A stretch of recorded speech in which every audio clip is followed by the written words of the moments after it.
Hello, Dan Alasso with History for Today, and this will be another installment in this series on note-taking, research, and writing.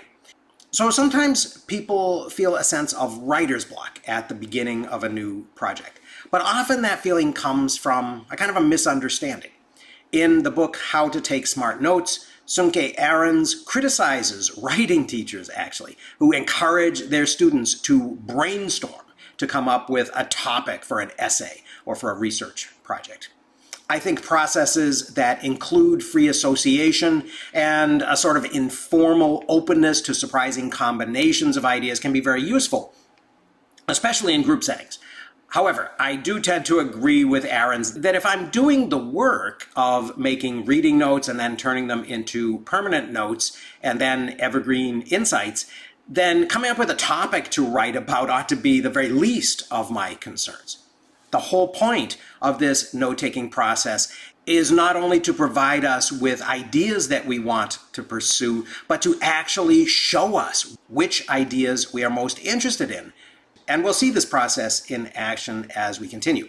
Right now, though, let's look at the first stage in the process, evaluating sources and highlighting the ideas that we find. When you read a book and highlight and then record your impressions and your thoughts, and when you take lecture notes, you're beginning the writing process. Yes, you're recording information that might be on the exam, but you're also engaging with and evaluating an argument. And I'll talk more about arguments in just a minute. In books, articles, and even in lectures, the author isn't just reciting some random assortment of facts. Even if they seem very natural and spontaneous, most lectures and discussions are built around a central question or an idea. If the lecturer doesn't come right out and tell you what it is, try to figure it out. Does the syllabus give lecture titles? Are they in the form of a question? That's a clue. Is there a framing question at the beginning of a discussion? If that question wasn't apparent to you, didn't come to you in class, then review your notes later and try to boil down the lecture's or the discussion's theme into a sentence or two. And if you're really stumped, just ask. Boiling important ideas that you encounter down into a sentence or two is a key skill that you'll be learning in this process. Taking a complex narrative from literature, taking a textbook chapter, taking a primary source or a lecture, and being able to say, this is what that was about. This is a crucial step in the journey from hearing about the knowledge of others to creating your own knowledge. And as you find ideas that interest you, write them down. Review your lecture notes sometime after class, preferably before the test, and jot down the ideas that stood out to you. These ideas probably will be related to the point that the lecturer was trying to make, but also probably will be a little bit unique. Some specific things may have caught your attention that may not be exactly the same as the things that the person sitting right next to you may have noticed. As long as you don't completely ignore what the lecturer or the author was trying to say, then following what interests you is usually a very good idea. You'll want to take notes when you read, too. As we go through this, we're going to show you a bit about how writers work, how they generally organize arguments, how they generally use setting and point of view to create atmosphere and mood, how they generally present narrators and characters to engage problems, other similar techniques. And these are valuable clues to help you determine what a text might mean in general. And after you get that, your task will be to analyze them in the specific context of the text that you're reading and interpret how they make that particular verbal contraption work. You might find that once you get used to it, that such active reading doesn't diminish, but actually increases the pleasure of reading. In a way, this is kind of like opening Pandora's box. It's very difficult to close it later. So now a couple of words on arguments. I mentioned that one of the things you'll be doing as you engage with a text is evaluating an argument. Now, while any statement can be thought of as an argument, there's a more specific definition of the term that I want to use. Under most circumstances, any deliberate statement that qualifies as a text worth engaging with is likely to have a main point that its creator is trying to make. Some will also have subpoints, but they will typically serve the main point. That is the text's argument. Now, humans have been writing and reading for thousands of years, so it shouldn't surprise you at all that people have been trying to work out the details of these processes for quite a long time. One of the most famous writers about writing in the European ancient world was Aristotle, who lived from 384 to 322 BCE. He was a student of Plato in Athens, and he later became a teacher of Alexander the Great in Macedon. Aristotle was interested in a lot of subjects, including philosophy, physics, biology, ethics, geology, and logic. In his writing on rhetoric, Aristotle analyzed statements and identified some of the characteristics of argument that we still use today. Aristotle found that logic was a main ingredient of many, but not all, arguments. You might recognize this logical sequence. All rabbits are mammals, Spots is a rabbit, therefore Spots is a mammal. Aristotle calls this a syllogism, and he recognized it as the most powerful type of argument. You can see how it's sort of impossible to argue with the conclusion once you've accepted the validity of the two premises.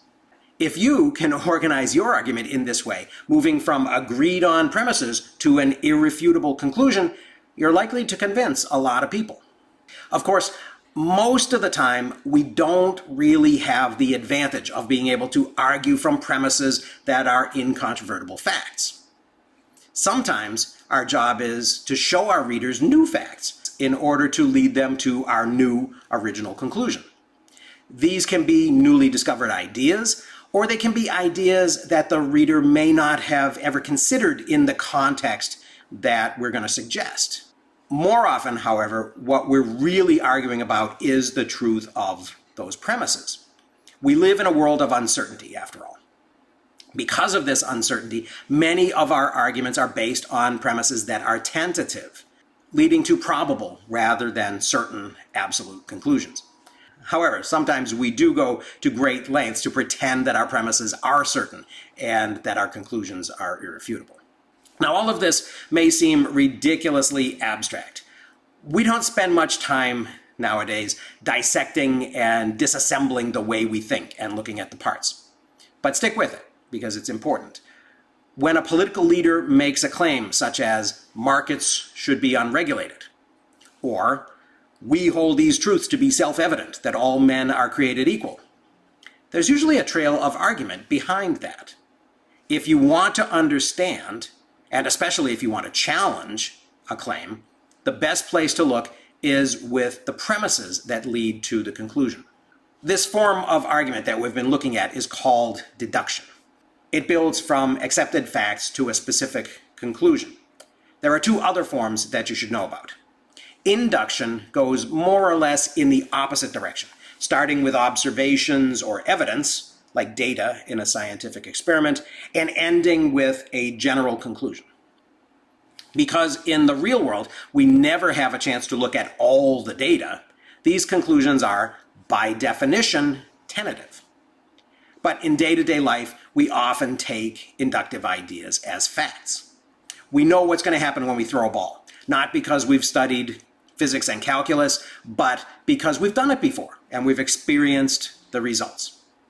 Even so, careful scientists still talk about the theory of gravity or the theory of evolution. They don't do this because they're in any doubt that the theory is correct. They do it because there's always a possibility that new evidence will be found that will require them to adjust or modify the theory. Einstein's general relativity did this to Newton's theory of gravitation. It didn't refute what Newton had said, but it made it a little bit more complicated. The point is that inductive reasoning is supposed to follow where the data leads it. But the other, equally important point is that it's much easier to use evidence to prove that a statement is wrong than to prove that it's correct. As a famous living author has recently observed, paraphrasing an even more famous dead author, you can look at white swans swimming in your lake all your life and not prove the theory that all swans are white. You only need to see one black swan to disprove the theory, however. Aristotle identified a third form of argument that may surprise you: narrative. Stories and anecdotes persuade us because we identify with the people and the situations of the story, and because we understand the ways that stories work and we expect them to unfold in ways that make sense. A Nobel Prize-winning psychologist recently warned of what he called narrative fallacies. And he paraphrased that living author of The Black Swans that I just mentioned by describing narrative fallacies as, in his words, how flawed stories of the past shape our views of the world and our expectations for the future. In fact, he said, the less actual information we have, the more compelling the narrative seems. Finally, a famous, recently deceased historian defined history itself as what he called a verbal artifact that historians use to combine a certain amount of data, theoretical concepts for explaining these data, and a narrative structure for their presentation. A good story can sometimes make up for sparse data or for sketchy interpretation. Great storytelling can sometimes take the place of data or induction, or even of agreed on facts, deduction, in an argument. The most powerful stories can reach beyond that logical appeal to reason, bringing the emotions of the reader or the audience into play.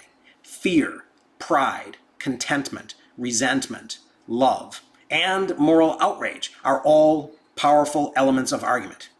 So it's important to be able to recognize whether a writer is appealing to reason or to emotion. And then, of course, it's important to ask why. So I'll continue talking about the types of things that you may want to make note of as you're reading and the ways to highlight and make your notes. But that's been all for now. So I hope people found this interesting. Thanks very much for listening, and I'll see you again